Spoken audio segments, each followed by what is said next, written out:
This is Today in St. Louis, focused on you.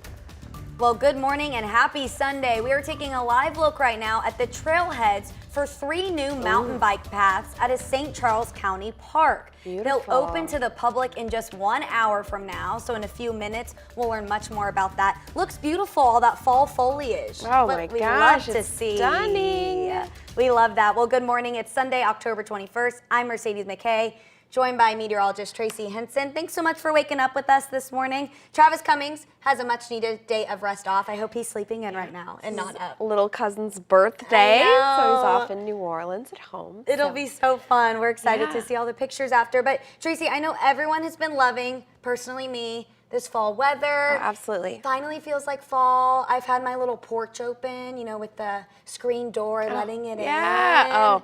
Not used to that as a Southern girl. We didn't open the door. No, Kept it closed with never. the AC. So I'm soaking that up, but will we have it for much longer?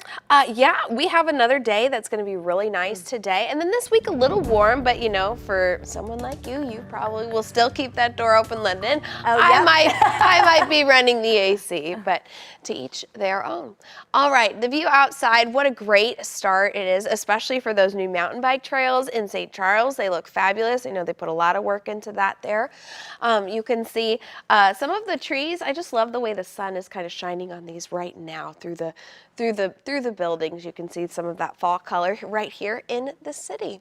Temperature-wise, we're up to 52. It's still a crisp morning out there. Winds are out of the northeast at just 5 miles per hour. Now through the rest of our day today, we're going to make it up into the upper 60s. We're going to have plenty of sunshine out there, and then we're going to fall into the mid-50s as we make our way into the evening. Now for tonight, we're looking at crisp conditions. Temperatures will drop down again to around 50 degrees. Some spots cooler. Chesterfield Valley, I'm looking at you. You know you're the spot. Always dropping down into more like the 40s tonight. Our sunset is at 6:15. We're following breaking news overnight. Right now, we're working to learn more about a deadly overnight crash in South St. Louis. So far, we know it happened just before 4 at Chippewa and Merrimack, and that the victim was hit by a car. We'll update you as we confirm more information.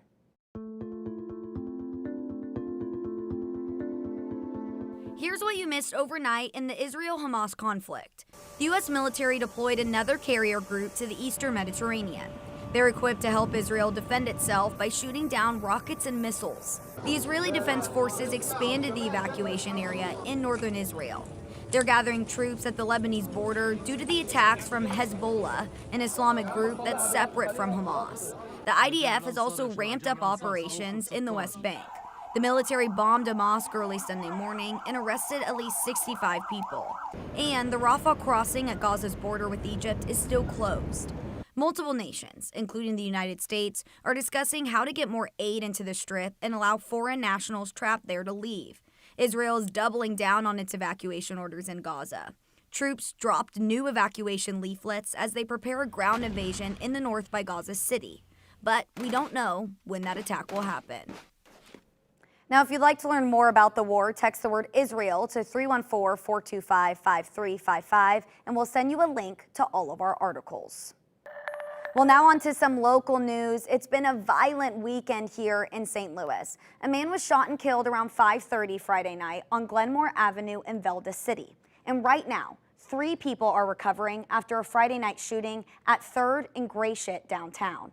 Then, a woman was shot and killed on Lindenwood Avenue near Hereford Street in South City just after 11 yesterday morning. Now, the last homicide happened just hours before the St. Louis Office of Violence Prevention held its monthly violence prevention kickback. Our Diamond Palmer explains how the agency is working to help victims and stop future shootings.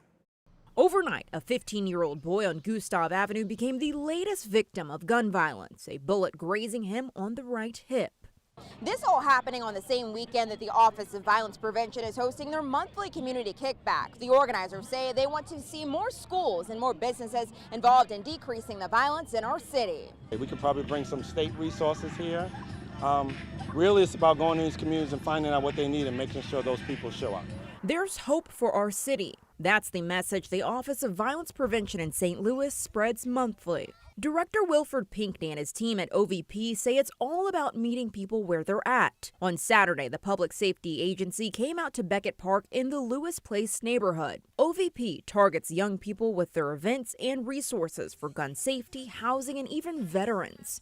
It's all a one-stop shop. He says nearly 100 people attend the events each month, with half of them being young people. Pinkney says seeing gun violence affect young people makes his team want to do one thing. We need to keep working harder, that we need to make sure people in those communities, the victims of those incidents, whether they're directly affected or whether they're tangentially affected, know that there's a place that they can go to get help.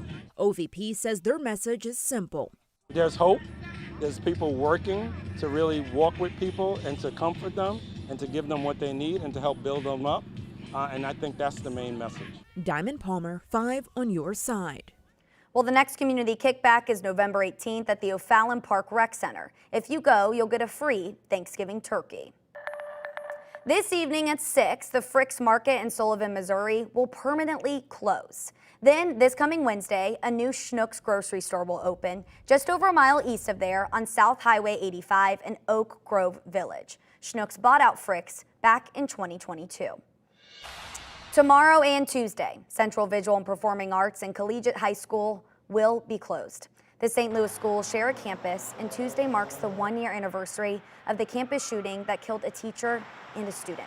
St. Louis Public Schools has not told us if they have plans for students and faculty on that anniversary. An exhibit at the St. Louis Kaplan Feldman Holocaust Museum is opening up discussions on tough issues. The Impact Lab is an interactive education experience that explores how hatred manifests and how we can respond and inspire change. Officials at the Holocaust Museum point to the ongoing conflict in Israel as one of those tough conversations for many.